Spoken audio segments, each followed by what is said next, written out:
Hello বন্ধুরা, এটা হলো রাধার বাড়ি। আর চলো দেখে নেওয়া যাক আজকে তোমাদের জন্য এই পর্বে কি রয়েছে। এখানে ঝিলিক আর বুবলি পুকুর পাড়ে বসে গল্প করছে। ঝিলিক, জানিস রাধা আন্টিদের এই পুকুরে না অনেক মাছ আছে। আমরা সবসময় এই পুকুরে গোসল করি, কিন্তু এখন তো শীত চলে এসেছে। আমার শীতে না পুকুরে গোসল করতে খুব ভয় লাগে।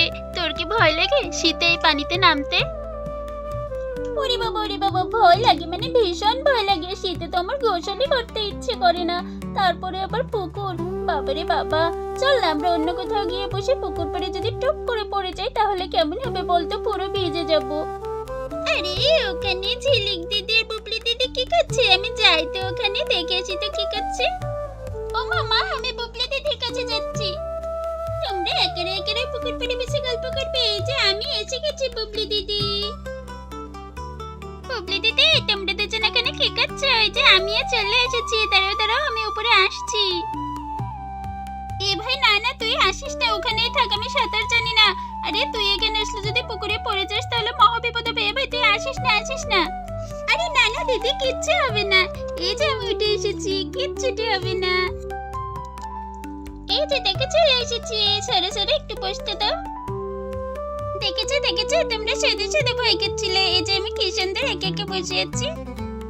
এই বুবলি দিদি, দেখ কত সুন্দর শাপলা ফুল। এই ফুলটা আমি তুলবো।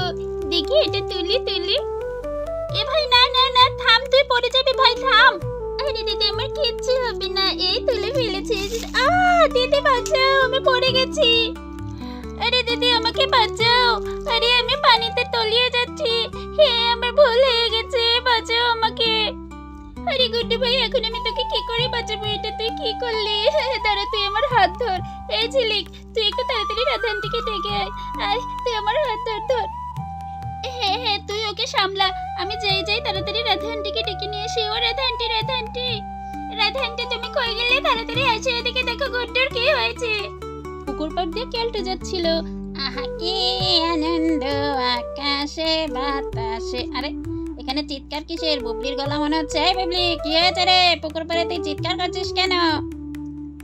কেলটু, আমার গুড্ডু ভাই পুকুরের পানিতে পড়ে গেছে। আমি তো সাঁতার জানি না। গুড্ডু ভাইয়ের খুব খারাপ অবস্থা হয়ে যাচ্ছে, পানির নিচে ডুবে যাচ্ছে। তুই ওকে বাঁচা না, তুই তো সাঁতার জানিস। আরে কি বলছিস? গুড্ডু পানিতে পড়ে গেছে, আমি এক্ষুনি আসছি। চল। এরপর গুড্ডুকে বাঁচানোর জন্য কেলটে দিল পুকুরে লাফ। নে গুড্ডু, ভয় করিস নে, আমার হাতটা ধরতে কিনি। আয়। ওরে তুই কি মোটু রে? তোকে নিয়ে তো পানির মধ্যে থেকে আমি উঠতেই পারছি নে। ওরে বুবলি রে, তোর মোটকু ভাইটাকে পানি থেকে তুলতে গিয়ে তো আমার দফা সারা রে, আমি নিজেই তো ডুবে যাচ্ছি। আরেকটু। আরে চল ওইদিকে চল। ধর এ বুবলি, তুই হাতটা ধর রে। এ ভাই ধর, আমার হাতটা ধর। এই তো হয়ে গেছে। এ ভাই তুই ঠিক আছিস তো? এই গুড্ডু ভাই কথা বল। আরে গুড্ডু কথা বলবে কি করে? ও তো অনেক পানি খেয়ে ফেলেছে। আগে ওকে প্রাথমিক চিকিৎসা দে। দাঁড়া, আমি ওর পেটে চাপ দিচ্ছি। দেখ কত পানি বেরিয়ে আসবে, তারপর দেখবি গুড্ডু কথা বলছে। এই দেখ কত পানি বেরিয়ে যাচ্ছে। দেখেছিস কত পানি বেরোলো? এই গুড্ডু। বুবলি দিদি, মা। হয়েছে, আর কাঁদতে হবে না। এই যে কেলটু থেকে বাঁচিয়ে নিয়েছে। তা কি করে পড়লি পানিতে? হ্যাঁ, একটা ফুল তুলতে গিয়ে পড়ে গিয়েছি কেলটু দাদা। আরে এই বোকা ছেলে, ফুল তুলতে গিয়ে আজকে যদি তোর কিছু একটা হয়ে যেত, হ্যাঁ তুই শাপলা ফুল নিবি, আমাকে বললেই পারতি, আমি নিয়ে দিতাম। কেন তুই ফুল তুলতে গেছিস? হ্যাঁ। এরপর সেখানে দৌড়াতে রাধা আর ঝিলিক এলো। কই আমার ছেলেটার কি হয়েছে? আরে গুড্ডু, তুই না পুকুরে পড়ে গিয়েছিলি, কে উঠালো তোকে? আরে রাধা আন্টি, কেলটু সময় মতো না এলে আজকে আমরা গুড্ডুটাকে হারিয়ে ফেলতাম। গুড্ডুকে তো কেলটু বাঁচিয়েছে, অনেক কষ্ট করে ও পানি থেকে উঠিয়ে নিয়েছে। আর এরপর কেলটু ওর পেটে চাপ দিয়ে সব পানি বের করে দিয়েছে। এখন আর গুড্ডু ভাইয়ের কোনো সমস্যা নেই, গুড্ডু ভাই এখন পুরো সুস্থ। আরে কেলটু, আজকে তুই আমার যে উপকার করলি আমি কোনোদিন ভুলবো না। তুই অনেক ভালো ছেলে রে, শুধু আমরা তোকে খারাপ ভাবি, দুষ্টু ভাবি।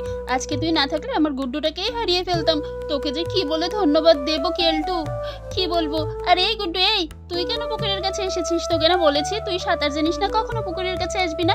আর বুবলি, তোরাই বা পুকুরে কেন এসেছিস? হ্যাঁ চল আজ বাড়ি চল, দেখিস তোর আজকে হবে। আজকে তোকে অনেক পিটাবো। এত বছরের পরেও তুই কেন পুকুর পাড়ে এসেছিস? আরে রাধা আন্টি, গুড্ডুকে কিছু বলো না, আমার ভুল হয়ে গেছে, আর কখনো পুকুর পাড়ে সাঁতার না শিখে আসবো না।